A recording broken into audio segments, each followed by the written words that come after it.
I'm John Hinkle, the senior pastor of First Presbyterian Church in downtown Murfreesboro, and this is your Saturday morning preview of Sunday's morning sermon, which I'm actually filming on Friday morning.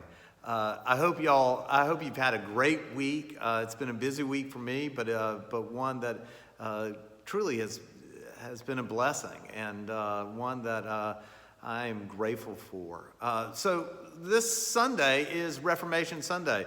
There's going to be a lot that's happening in the life of our church, especially in worship. We will be having our very first baptism since COVID, and we're kind of excited about that, figuring out how do we do that during COVID.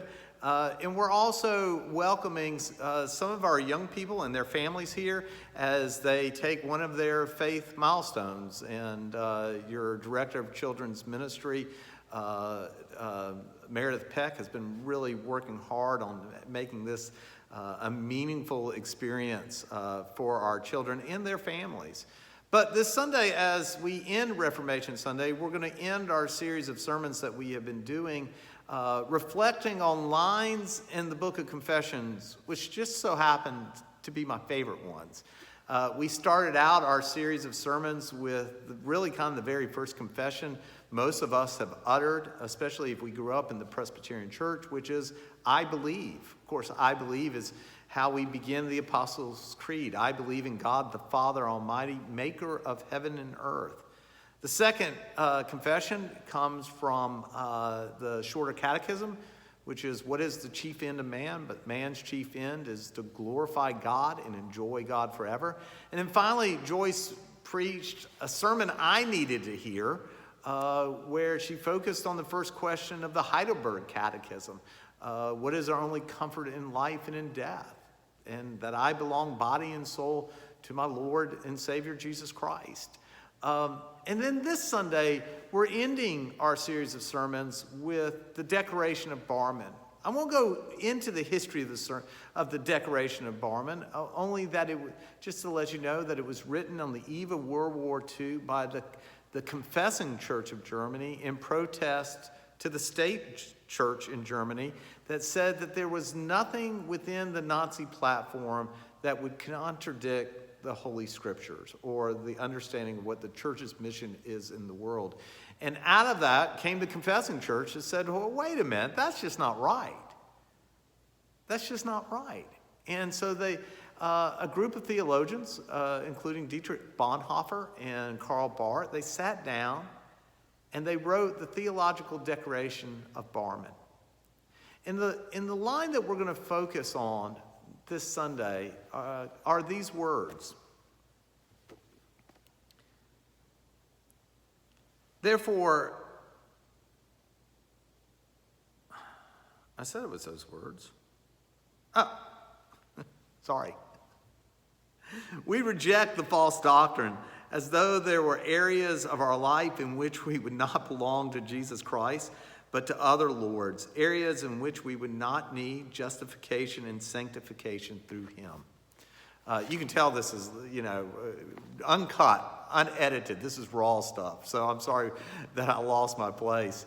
But what is Barmen saying in this moment? Barmen is saying that in all things, we must be identified by this world, by our faith in Jesus Christ, in all things. Meaning that there isn't a time nor a place nor a reason when you would need to strip your identity as a Christian, place it on aside, and then put on a new identity when it's convenient to us. Barmen is saying, no, in all things, at all times, in all places, we should be known for our faith in Jesus Christ. We should be known first and foremost as a Christian. And you cannot trade that in. Because when you trade that in, you're no longer following Christ in this world.